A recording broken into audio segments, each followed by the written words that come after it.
नमस्य श्रीविष्णुर्दिव्यसहस्रनाम्नां रुद्रशापविमोचनमन्त्रस्य महादेव ऋषिः अनुष्टुप् छन्दः श्रीरुद्रानुग्रहशक्तिर्देवता सुरेशः शरणं शर्मेति बीजम् अनन्तो हुद्भुग्भोक्तेति शक्तिः सुरेश्वरः एति कीलकं रुद्रशापविमोचने विनियोगः। अथ करन्यास। ॐ क्लीं ह्रां अंगुष्ठाभ्यां नमः। ॐ क्लीं ह्रीं तर्जनीभ्यां नमः। ॐ क्लीं ह्रूं मध्यमाभ्यां नमः। ॐ क्लीं ह्रैं अनामिकाभ्यां नमः। ॐ क्लीं ह्रौं कनिष्ठिकाभ्यां नमः। ॐ क्लीं ह्रः करतलकरपृष्ठाभ्यां नमः। इस प्रकार बोलकर उन अंगों को स्पर्श करें। इति करन्यास। अथ षडंगन्यासः। ॐ क्लीं ह्रां हृदयाय नमः। ॐ क्लीं ह्रीं शिरसे स्वाहा। ॐ क्लीं ह्रूं शिखाय वषट्। ॐ क्लीं ह्रैं कवचाय हुं। ॐ क्लीं ह्रौं नेत्रत्रयाय वौषट्। ॐ क्लीं ह्रः अस्त्राय फट्। इस प्रकार बोलकर उन अंगों को स्पर्श करें। इति षडंगन्यास। ॐ शान्ताकारं भुजगशयनं पद्मनाभं सुरेशं विश्वाधारं गगनसदृशं मेघवर्णं शुभांगं लक्ष्मीकान्तं कमलनयनं योगिभिर्ध्यानगम्यं वन्दे विष्णुं भवभयहरं सर्वलोकैकनाथम्। अथ श्रीविष्णुसहस्रनाम स्तोत्रम्। यस्य स्मरणमात्रेण जन्म संसार बंधनात् विमुच्यते नमस्तस्मै विष्णवे प्रभविष्णवे। नमः समस्तभूतानां आदिभूताय भूभृते अनेकरूपरूपाय विष्णवे प्रभविष्णवे। वैशम्पायन उवाच श्रुत्वा धर्मानशेषेण पावनानि च सर्वशः युधिष्ठिरः शान्तनवं पुनरेवाभ्यभाषत।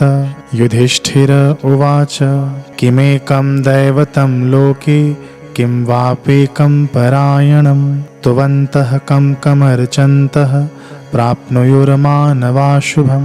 को धर्मः सर्वधर्माणां भक्तः परमो मतः किं जपन्मुच्यते जन्तुर्जन्म संसार बन्धनात्। भीष्म उवाच जगत्प्रभुं देवदेवम् अनन्तं पुरुषोत्तमं तुवन्नाम सहस्रेण पुरुषः सततोत्थितः तमेव चार्चयन् नित्यं भक्त्या पुरुषमव्ययम् ध्यायन् स्तुवन्नमस्यंश्च यजमानस्तमेव च।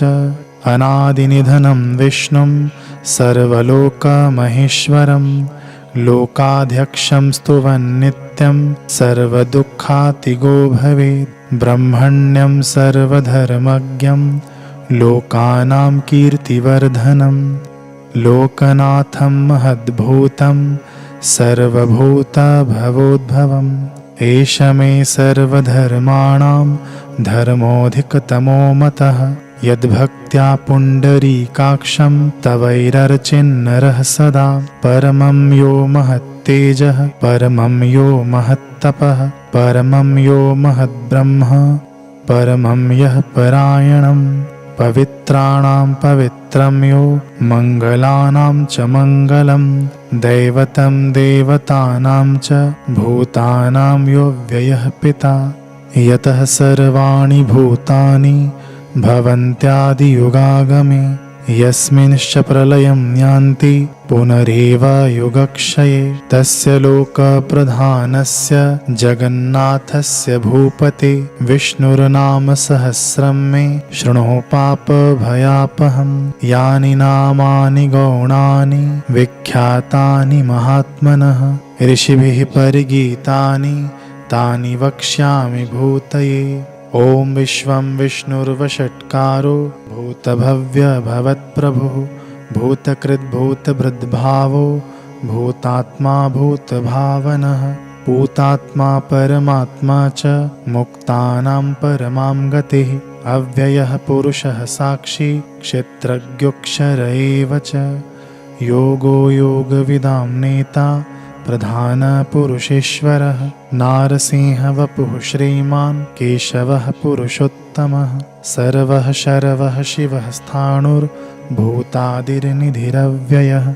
सम्भवो भावनो भर्ता प्रभवः प्रभुरीश्वरः। स्वयंभुः शम्भुरादित्यः पुष्कराक्षो महास्वनः। अनादिनिधनो धाता विधाता धातुरुत्तमः। अप्रमेयो हृषीकेशः पद्मनाभोऽमरप्रभुः।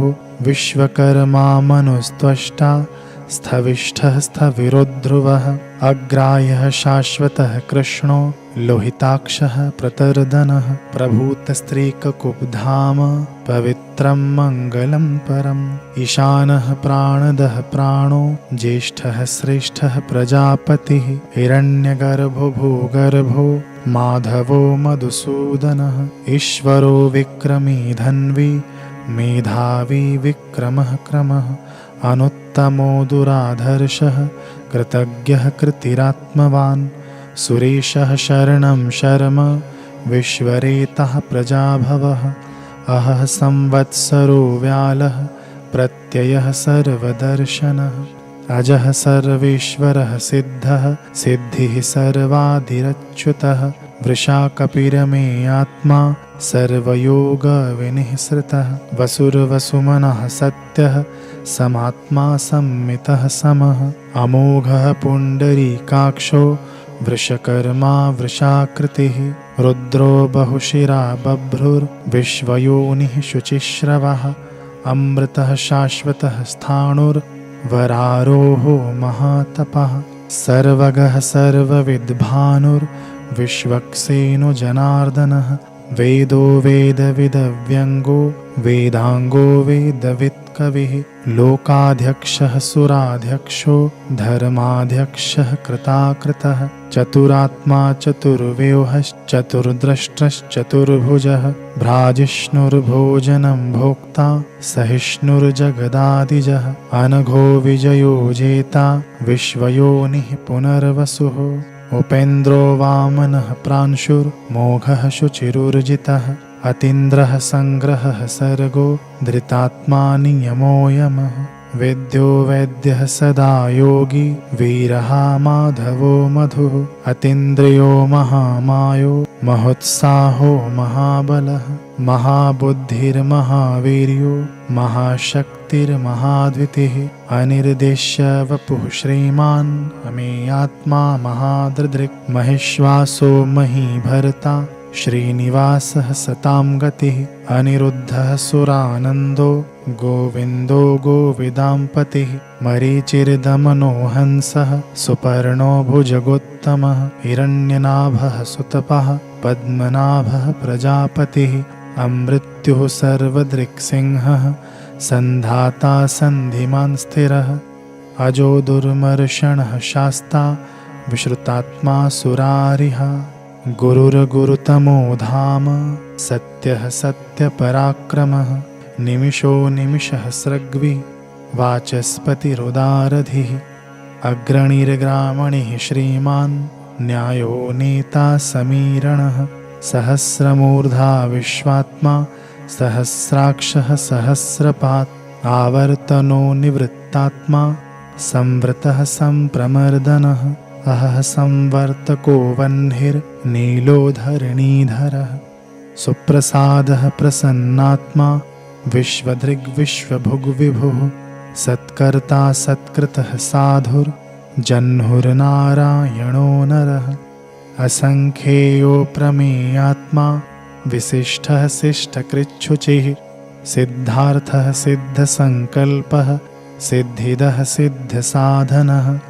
वृषाही वृषभो विष्णुर्वृषपर्वा वृषोदरः। वर्धनो वर्धमानश्च विविक्तः श्रुतिसागरः। सुभुजो दुर्धरो वाग्मी महेन्द्रो वसुदो वसुः। नैकरूपो बृहद्रूपः क्षिपिविष्टः प्रकाशनः। ओजस्तेजो द्वितीधरः प्रकाशात्मा प्रतापनः। ऋद्धः स्पष्टाक्षरो मन्त्रश्चन्द्रार्षुर्भास्करद्युतिः अमृतांशुद्भवो भानुः शशबिन्दुः सुरेश्वरः औषधं जगतः सेतुः सत्यधर्मपराक्रमः भूतभव्यभवन्नाथः पवनः पावनो नलः कामः कामकृत्कान्तः कामः कामप्रदः प्रभुः युगादिकृद्युगावर्तो नैकमायो महाशनः अदृश्यो व्यक्तरूपश्च सहस्रजिदनन्तजित् इष्टो विशिष्टः शिष्टेष्टः शिखण्डी नहुषो वृषः क्रोधः क्रोधकृत्कर्ता विश्वबाहुर्महीधरः अच्युतः प्रथितः प्राणः प्राणदो वासवानुजः अपां निधिरधिष्ठानम् अप्रमत्तः प्रतिष्ठितः दः स्कन्दधरो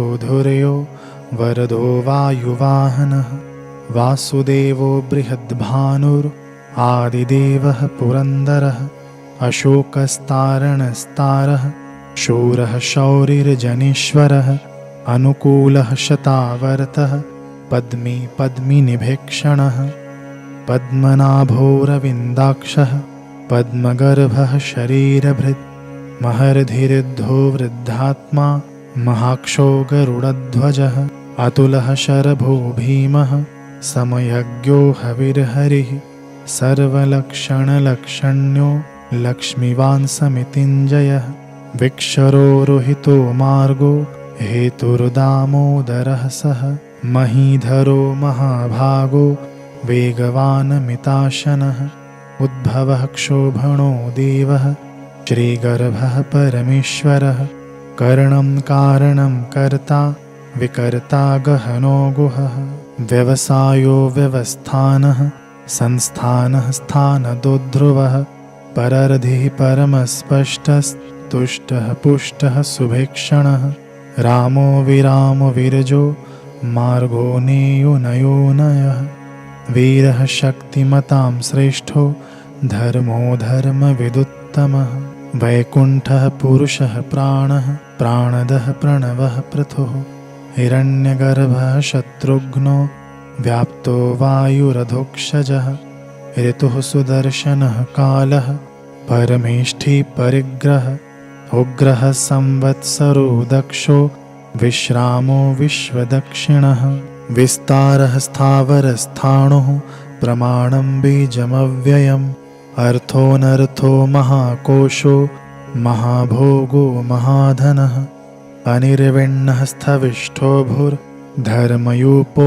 महामखः नक्षत्रनेमिर्नक्षत्री क्षमः क्षामः समीहनः यज्ञैज्यो महीजश्च क्रतुः सत्रं सतां गतिः सर्वदर्शी विमुक्तात्मा सर्वज्ञो ज्ञानमुत्तमम् सुव्रतः सुमुखः सूक्ष्मः सुघोषः सुखदः सुहृत् मनोहरोजितक्रोधो वीरबाहुर्विदारणः स्वापनः स्ववशो व्यापी नैकात्मानैककर्मकृत् वत्सरो वत्सलो वत्सी रत्नगर्भो धनीश्वरः धर्मगुद्धर्मकोद्धर्मी सदसत्तक्षरमक्षरम् अविज्ञाता सहस्रांशुर्धर्मगुद्धर्मकोद्धर्मी सदसत्तक्षरमक्षरम् अविज्ञाता सहस्रांशुर्विधाता कृतलक्षणः गभस्तिनेमिः सत्त्वस्थः सिंहो भूतमहेश्वरः आदिदेवो महादेवो देवेशो देवभृद्गुरुः उत्तरो गुप्तिर्गोप्ता ज्ञानगम्यः पुरातनः शरीरभूतभृद्भोक्ता कपीन्द्रो भूरि दक्षिणः सोमपुऽमृतपः सोमः पुरुजित्पुरुषत्तमः विनयो जयः सत्यसन्धो दाशार्हः सात्वतां पतिः जीवो विनयिता साक्षी मुकुन्दो मितविक्रमः अम्भोनिधिरनन्तात्मा महोदधीशयोऽन्तकः अजो महार्हः स्वाभाव्यो जितामित्रः प्रमोदनः आनन्दो नन्दनो नन्दः सत्यधर्मा त्रिविक्रमः महर्षिः कपिलाचार्यः कृतज्ञो मिदिनीपतिः त्रिपदस्त्रीदशाध्यक्षो महाशृङ्गः कृतान्तकृत् महावराहो गोविन्दः सुषेणः कनकाङ्गदी गुह्यो गभीरुगहनो गुप्तश्चक्रगदाधरः वेदः स्वाङ्गुजितः कृष्णो दृढः सङ्कर्षणोच्युतः वरुणो वारुणो वृक्षः पुष्कराक्षो महामनः भगवान् भगहानन्दी वनमाली हलायुधः आदित्यो ज्योतिरादित्यः सहिष्णुर्गतिसत्तमः सुधन्वः खण्डपरशुर्दारुणो द्रविणप्रदः दिवः स्पृक्सर्वदृग्व्यासो वाचस्पतिरयो निजः त्रिसामा सामगः साम निर्वाणं भेषजं भिषक् तन्यासकृच्छमः शान्तो निष्ठा शान्तिः परायणम् शुभाङ्गः शान्तिदः स्रष्टा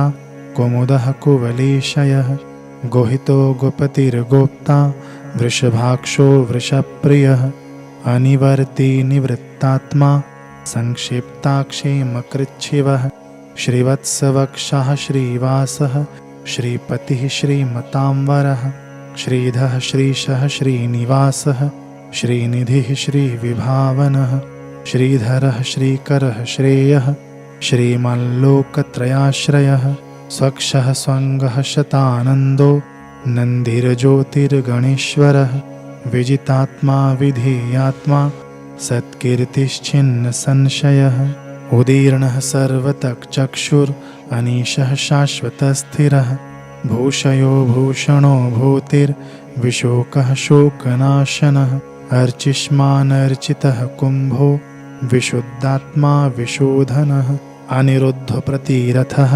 प्रद्युम्नोमितविक्रमः कालनेमिनिहावीरः शौरिः शूरजनीश्वरः त्रिलोकात्मा त्रिलोकेशः केशवः केशिहा हरिः कामदेवः कामपालः कामीकान्तः कृतागमः अनिर्देश्य वपुर्विष्णुर्वीरोऽनन्तो धनञ्जयः ब्रह्मण्यो ब्रह्मकृद्ब्रह्मा ब्रह्म ब्रह्म विवर्धनः ब्रह्मविद् ब्राह्मणो ब्रह्मी ब्रह्मज्ञो ब्राह्मणप्रियः महाक्रमो महाकर्मा महातेजा महोरगः महाक्रतुर्महायज्वा महायज्ञो महाहविः तव्यस्तव प्रियः स्तोत्रं स्तुतिः स्तोत्तारणप्रियः पूर्णः पूरयिता पुण्यः पुण्यकीर्तिरनामयः मनोजवस्तीर्थकरो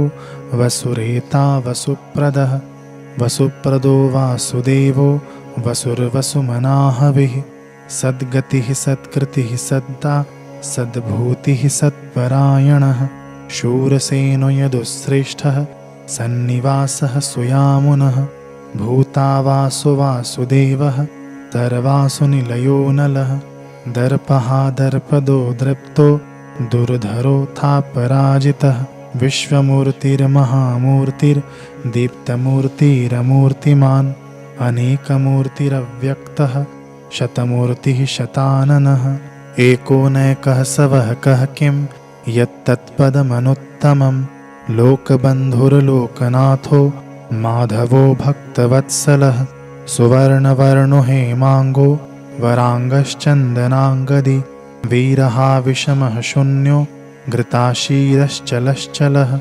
अमानीमानदो मान्यो लोकस्वामी त्रिलोकधृक् सुमेधामेधजो धन्यः सत्यमेधाधराधरः तेजो वृषोद्युतिधरः सर्वशस्त्रभृतांवरः प्रग्रहो निग्रहो व्यग्रो नैकशृङ्गो गदाग्रजः चतुर्मूर्तिश्चतुर्बाहुश्चतुर्व्यूहश्चतुर्गतिः चतुरात्मा चतुर्भावश्चतुर्वेदविदेकपात् समावर्तो निवृत्तात्मा दुर्जयो दुरतिक्रमः दुर्लभो दुर्गमो दुर्गो दुरावासो दुरारिः शुभाङ्गो लोकसारङ्गः सुतन्तुस्तन्तुवर्धनः इन्द्रकर्मा महाकर्मा कृतकर्मा कृतागमः उद्भवः सुन्दरः सुन्दो रत्ननाभः सुलोचनः अर्को वाजसनः शृङ्गी जयन्तः सर्वविजयी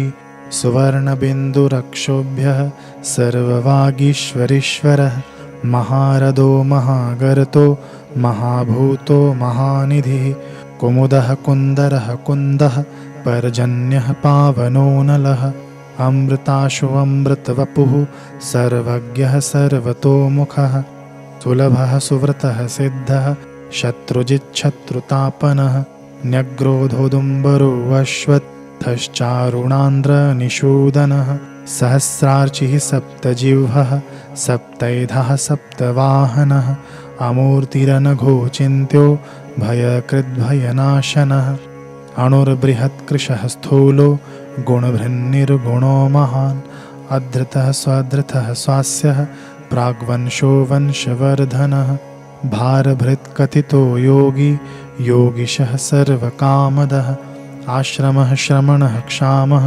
सुपर्णो वायुवाहनः धनुर्धरो धनुर्वेदो दण्डो दमयितादमः अपराजितः सर्वसहो नियन्ता नियमो यमः सत्त्ववान् सात्विकः सत्यः सत्यधर्मपरायणः अभिप्रायः प्रियार्होर्हः प्रियकृत्प्रीतिवर्धनः विहाय सगतिर्ज्योतिः सुरुचिर्हुतभुग्विभुः रविरविरोचनः सूर्यः सविता रविलोचनः अनन्तो हुतभुग्भोक्ता सुखदो नैकजोग्रजः अनिर्विण्णः सदामर्षि लोकाधिष्ठानमद्भुतः सनातनतमः कपिलः कपिरप्ययः स्वस्तिदः स्वस्तिकृत् स्वस्ति स्वस्तिभुक् स्वस्ति दक्षिणः अरौद्रः कुण्डलीचक्री विक्रमयुर्जितशासनः शब्दातिगः शब्दसः शिशिरः शर्वरीकरः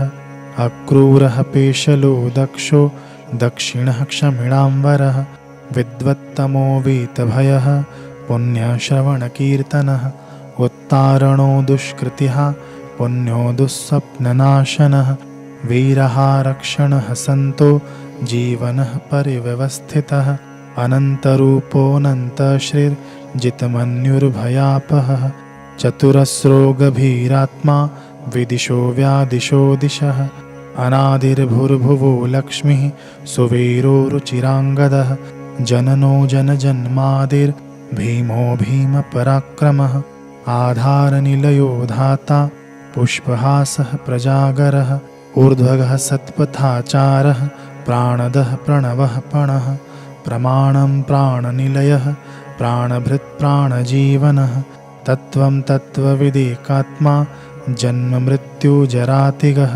भूर्भुवस्वस्तरुस्तारः सविता प्रपितामहः यज्ञो यज्ञपतिर्यज्वा यज्ञाङ्गो यज्ञवाहनः यज्ञभृद्यज्ञकृद्यज्ञी यज्ञभुग्यज्ञसाधनः यज्ञान्तकृद्यज्ञगुह्यम् अन्नमन्नाद एव च आत्मयोनिः स्वयं जातो वैखानः सामगायनः देवकीनन्दनः स्रष्टा क्षितीशः पापनाशनः शङ्खभृन्नन्दकी चक्री शार्ङ्गधन्वा गदाधरः रथाङ्गपाणिरक्षोभ्यः सर्वप्रहरणायुधः सर्वप्रहरणायुधः ॐ नमः इतीदं कीर्तनीयस्य केशवस्य महात्मनः नाम्नां सहस्रं दिव्यानाम् अशेषेण प्रकीर्तितं य इदं शृणुया नित्यं